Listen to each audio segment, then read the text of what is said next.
इंदौर के भागीरथपुरा में नर्मदा नदी और नालियों के मिक्स और दूषित पानी से फैली बीमारी का कहर लगातार बढ़ता जा रहा है। क्षेत्र की 2 महिलाओं की निजी अस्पताल में शुक्रवार और शनिवार को मौत हो चुकी है, जबकि एक 70 वर्षीय बुजुर्ग ने मंगलवार सुबह इलाज के दौरान अपना दम तोड़ दिया। हालांकि जिला प्रशासन और स्वास्थ्य विभाग इन मौतों को दूसरी बीमारियों से जोड़ रहे हैं, लेकिन स्थानीय लोगों में भय और आक्रोश का माहौल है। इलाके में 24 दिसंबर से शुरू हुई उल्टी दस्त की परेशानी अब तक करीब 150 लोगों को अपनी चपेट में ले चुकी है।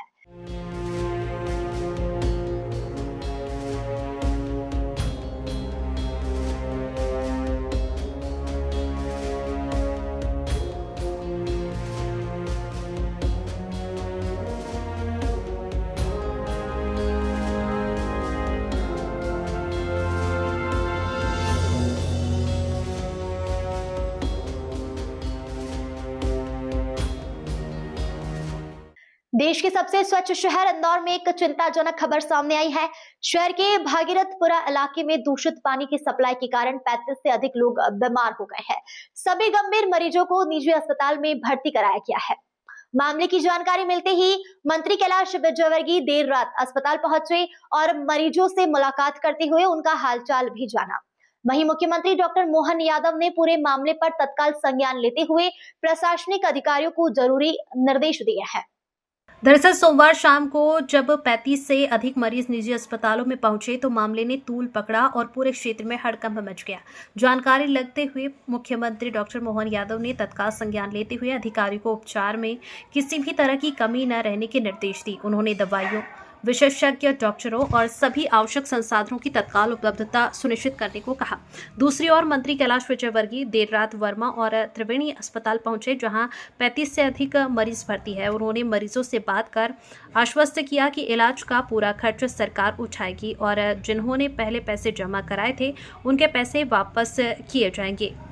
देखिए, ये एक भागीरथपुरा एक बस्ती है जी, वहाँ के ही ज़्यादा पेशेंट हैं और कल से महापौर जी, कमिश्नर साहब हमारे और प्रशासन पूरा लगा हुआ था। मैं दिल्ली से मुझे जानकारी प्राप्त हुई तो मैं तत्काल जो फ़्लाइट मिली उसी से आया हूँ। हमने निर्देश दिए कि किसी भी पेशेंट से पैसे नहीं लिए जाए जो प्राइवेट भर्ती हैं, और जिन्हें जमा कर दिए हैं उनको वापस भी हम कर देंगे। इनका पूरा खर्चा हम लोग उठाएंगे। सबसे बड़ी बात यह है कि हो क्यों रहा है जी, इसके लिए पानी के सैंपल लिए हैं, पानी की जांच हो रही है और हम लोगों से आग्रह करेंगे कि अभी भागीरथपुर के लोग पानी बॉईल करके, हम क्लोरीन की गोली भी बंटवा दी है, उसमें बॉईल करें, एक क्लोरीन की गोली डालें और उसके बाद उस पानी का उपयोग करें, क्योंकि इतना बड़ा क्षेत्र है वो और वहाँ से एकदम पता नहीं लग पा रहा है, क्योंकि सैंपल तो आज बहुत सारे लिए इन्होंने और एकदम पकड़ में नहीं आ पा रहा।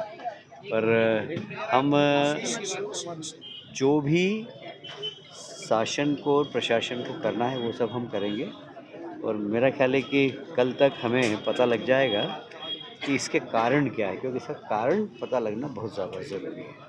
तो कल लग जाए। लगभग कितने मरीज हैं, किन किन हॉस्पिटल में? 34 विभिन्न प्राइवेट हॉस्पिटलों के अंदर है और उन सबको कह दिया गया है कि हॉस्पिटल्स वाले को कि आप किसी से भी पेमेंट नहीं लेंगे, सारे इन्वेस्टिगेशन, सारी दवा आप फ्री करें, जो भी जिनका और सबका हिसाब रखें, सारा पेमेंट सरकार। आपने स्टाफ बढ़ाने के लिए भी बोला है, कुछ निर्देश भी दिए आपने? मैंने कहा है कि अगर हॉस्पिटल के पास स्टाफ की कमी हो जी तो स्टाफ यहाँ शासन की ओर से भेज देंगे। मैंने CHM साहब को कहा है तो यहाँ पर भी भेज रहे हैं और भागीरथपुर की डिस्पेंसरी, संजीवनी डिस्पेंसरी, वहाँ पर भी डॉक्टर्स, नर्स, पूरा स्टाफ 24 आवर्स रहेगा। क्षेत्र में बीमारी फैलने की वजह को लेकर 2 आशंकाएं प्रमुख है। पहली, वार्ड और आसपास के क्षेत्रों में चल रही खुदाई के दौरान ड्रेनेज लाइन फूटने से गंदगी सप्लाई लाइन में घुल गई। दूसरी, पानी की टंकी के दूषित होने की आशंका। घटना सामने आने के बाद नर्मदा जल सप्लाई वाले इस क्षेत्र में स्वास्थ्य विभाग की टीम और आशा उषा कार्यकर्ताओं द्वारा लगातार सैंपल लिए जा रहे हैं, लेकिन अब तक स्पष्ट कारण सामने नहीं आया है। उधर रहवासियों से उबालकर पानी पीने और सतर्क रहने की अपील कर रहे हैं। वहीं स्वास्थ्य विभाग के CMHO डॉक्टर माधव हासांक ने बताया कि स्थिति फिलहाल नियंत्रण में बताई जा रही है, लेकिन तीनों मौतों को लेकर डिहाइड्रेशन जैसी कोई बात सामने नहीं आई है। लेकिन बढ़ते मरीजों की संख्या ने पूरे क्षेत्र में चिंता बढ़ा दी है। हम सभी को निजी अस्पतालों में भेज रहे हैं, साथ ही क्षेत्र में संदिग्ध मरीजों के सैंपल लेने के साथ ही उनके उपचार की पूरी व्यवस्था जुटा रहे हैं। देखिए, कल सुबह से यहाँ पे कुछ असामान्य रूप से उल्टी दस्त के मरीजों की सूचनाएं हमको प्राप्त हुई थी और तत्कालीन जो भी हमारे अधिकारी थे जो क्षेत्र में भ्रमण थे उनके द्वारा मुझे अवगत कराया गया और जो भी यहाँ पे आसपास के निजी नर्सिंग होम्स थे उनको हमारे द्वारा सूचित किया गया कि जो भी मरीज आ रहे हैं उनका समुचित उपचार करें और लगातार हमने चीज पे निगरानी रखी और माननीय कलेक्टर महोदय के निर्देश के अनुसार नगर निगम के साथ समन्वय बनाकर कार्य किया जाता है। रात को 2 बजे तक यहाँ पे निगम आयुक्त खुद स्वयं मौजूद थे, माननीय मंत्री जी मौजूद थे और उनके द्वारा भी अस्पतालों में भ्रमण कर रोगियों की स्थिति का जायजा लिया गया है। अभी हम लोग क्षेत्र में लगातार स्वास्थ्य संबंधी गतिविधियां और कैंप आयोजित कर रहे हैं और जो भी थोड़ा सा भी पीड़ित दिख रहा है वो सीरियस ना हो उसके पहले ही उसका उपचार प्रारंभ करवा रहे हैं। साथ ही साथ नगर निगम द्वारा यहाँ पे पानी के टैंकर और स्वच्छता की अतिरिक्त गतिविधियां प्रारंभ की गई हैं और सुबह भी यहाँ पे माइकिंग के माध्यम से लोगों को पानी उबाल के ठंडा करके पीने की सलाह दी गई है। ORS के पैकेट, क्लोरीन की गोलियां, जिंक की गोलियां ये सब वितरित की गई हैं घर घर में और लगातार हम लोग स्थिति पे निगरानी रखे हुए हैं। वहीं इस पूरे मामले में मृतक महिलाएं सीमा बाई प्रजापत और उर्मिला यादव के परिजनों का आरोप है कि पिछले लंबे समय से उनके क्षेत्र में दूषित पानी की समस्याएं बनी हुई थी। कई बार उनके द्वारा पार्षद को भी इस बारे में अवगत कराया गया, लेकिन कोई भी स्थायी हालिया समस्या का समाधान नहीं निकला। पिछले कुछ दिनों से लगातार इतना दूषित पानी नलों में आ रहा था जिससे पीना भी उनके लिए दोपहर हो गया था। उनके घर की महिलाओं को किसी पानी को लेकर उल्टियां तो किसी को दस्त की शिकायत होने लगी। अस्पताल लेकर ले जाया गया जहां उपचार के दौरान एक महिला की मौत हो गई, वहीं दूसरी को अस्पताल ले जाते समय उसकी मौत हो गई। वहीं वर्मा अस्पताल में जिस बुजुर्ग नंदलाल पाल नामक 70 वर्षीय बुजुर्ग से मंत्री कैलाश विजयवर्गीय कल रात मिलकर आए थे, आज सुबह उसकी भी मौत हो गई।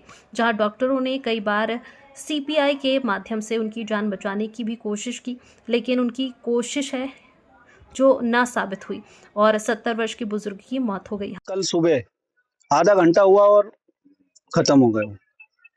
ये पानी बोल रहे हैं ड्रेनेज का पानी कम और इसमें केमिकल ज्यादा मिला हुआ आ रहा है, जो कि पानी की टंकी में केमिकल मिला। क्योंकि परसों के दिन जो पानी आया था ना, परसों नरसों वो कड़वा पानी बहुत आया था, पी नहीं पा रहे थे। और अभी भी पानी आप देख सकते हो, आपको अगर हम नर्मदा का पानी पिलाएंगे ना आप पी नहीं पाओगे जो आया हुआ है टंकी का पानी। जो ये डेथ हुई है, हाँ, ये क्या मानते हैं पानी की वजह से डेथ? ये पानी की वजह से ही हुई है, क्योंकि उल्टी दस्त हुए और तुरंत खत्म। कोई बीमार नहीं थे वो बहुत पहले से, कि बीमार हो कि लंबी बीमारी के चलते हुए हैं, कोई ज्यादा एज भी नहीं थी उनकी। क्या नाम था उनका? कितनी एज थी उनकी? सीमा प्रजापत नाम था उनका, 50 के आसपास एज थी उनकी। अच्छा, शिकायत करी आपने? कहाँ शिकायत करे सर, अगर ये ड्रेनेज की शिकायत करते हैं हम, यहाँ गली की ढाड़ की शिकायत कर रखी, कोई नगर निगम वाले आते नहीं है। इस गली में कोई नहीं आता है। मंत्री इतनी करी आप लोगों ने शिकायत? यहाँ 311 ऐप बना हुआ है, उस पे करते हैं तो भी कोई नहीं आता है। हॉस्पिटल कब ले गए थे इनको? हॉस्पिटल ले जाने का मौका ही नहीं मिला, ले जाते रास्ते में खत्म, इतना ही टाइम मिला बस। तो और भी बीमार है, ये मेरी लड़की बीमार है, इसको उल्टी दस्त हो रहा है, इसको अस्पताल ले गया मैं कल शाम को। मेरी मम्मी की तबीयत खराब हो रही है। पार्षद से मिले? पार्षद जी कल आए थे, उनको बोला कि पानी की समस्या से हो रहा है तो वो चले गए। सुनते कि नहीं सुनते पार्षद जी? अब तो और क्या सुनेंगे, वो आए बोले कैसा क्या हो गया, हमने उल्टी दस्त हुए हैं, उससे शांत हो गए, बस चले गए। बस जी घबरा रहा, मुंह में पानी आ रहा, वो पानी पे तो सकता उल्टी होगी और एकदम जी घबराता है। तो हम लोग का BP आई है, हार्ट की प्रॉब्लम है हमको, और ऐसी गंदगी में रह रहे हैं बताओ, और हम बोलते हैं तो सुनते ही नहीं है। हाँ करवा देंगे साहब, एक ही लफ्ज बोलते रहते हैं हमेशा। वो कितने दिन से इस तरह की दिक्कत? ये कम से कम महीने में से ज्यादा हो रही है। अभी तो कल परसों से तो ज्यादा ही हो गई। मुंह में पानी, बात करो तो गला सूख रहा, मुंह में पानी आ रहा, कब तक हम लोग सहन करें? पार्षद से मिलते हो? हाँ मिलते हैं ना, हमने बोला उनको, नहीं सुनता। हमने उस दिन भी बोला हाँ करवा दूंगा, एक ही बात बोलते हैं। यहाँ पे बहुत सारे ऐसे लोग हैं जिनको अस्पताल में भर्ती भी करना पड़ा है। हाँ करा ना, ये तो बाई भर्ती हुई थी, देखो चटपट में चली गई बहन, और वो पीछे भी देखो गली में कितने लोग हो रहे हैं एकदम से। कुछ छोरी हो गई बीमार। अभी तो हमारी ताई जी एक्सपायर हो गई है, बच्चा भी सीरियस है, वो भी ICU में भर्ती है। और हमारी सरकार से सबसे यही गुजारिश है कि पानी का निराकरण, पानी की वजह से डॉक्टर बता रहे हैं हमारी ताई जी भी चली गई और बच्चा भी बहुत सीरियस है। हम यही चाहते हैं कि पानी का वो करे निराकरण, क्योंकि पीने के लिए यही पानी है नर्मदा का, जिससे मतलब गुजारिश होती है। 2 दिन से उल्टी दस्त और बुखार हो रहा है। किस वजह से हो रहा है डॉक्टर? ये पानी की वजह से ही हो रहा है। डॉक्टर ने भी बोला कि पानी खराब आ रहा है, इस वजह से हो रहा है। गंदा पानी कितने दिन हो गए आपके यहाँ आते हुए? बहुत 1 महीने से ऊपर हो गया है। शिकायत नहीं करी आपने? डॉक्टर को कब दिखाया था? क्या बोल रहे हैं? डॉक्टर को तो रोज ही दिखा रहे हैं। क्या बोला है डॉक्टर ने? डॉक्टर तो बोल रहे हैं कि ये अभी हल्के में मत लो, ये अभी पानी खराब आ रहा है। भागीरथपुरा में बहुत पेशेंट आ रहे हैं। आपको कब से दिक्कत हो रही है? मेरे को तो अभी 1 हफ्ता हो गया ये दिक्कत है मेरे को। हमारी सासू माँ को है, उन्होंने उनको 27 तारीख को उल्टी दस्त हुए। दिन भर रहे, हम उनको दवाई लाकर दे रहे थे, उससे कोई आराम नहीं और बढ़ता ही जा रहा था। और उसके बाद फिर उनको हमने भर्ती करा। 28 तारीख की सुबह उनकी डेथ हुई। कुछ दिनों से पानी खराब आ रहा था। जी पानी खराब आ रहा था। जी, पानी खराब क्यों नहीं है? पानी खराब आ ही रहा है, काफी दिनों से पानी खराब आ रहा है नर्मदा का। फिर भी हम लोग तो बोरिंग का भी यूज कर रहे थे, कभी सभी नर्मदा का आता था वो भी भर लेते थे हम पानी। नर्मदा के पानी में क्या परेशानी? पानी गंदा पानी आ रहा है। शुरू में पानी गंदा आता है, उसके बाद में फिर वो तो मिला हुआ पानी आ ही रहा है, तो दूषित तो पानी रहेगा ही रहेगा वो पूरा पानी।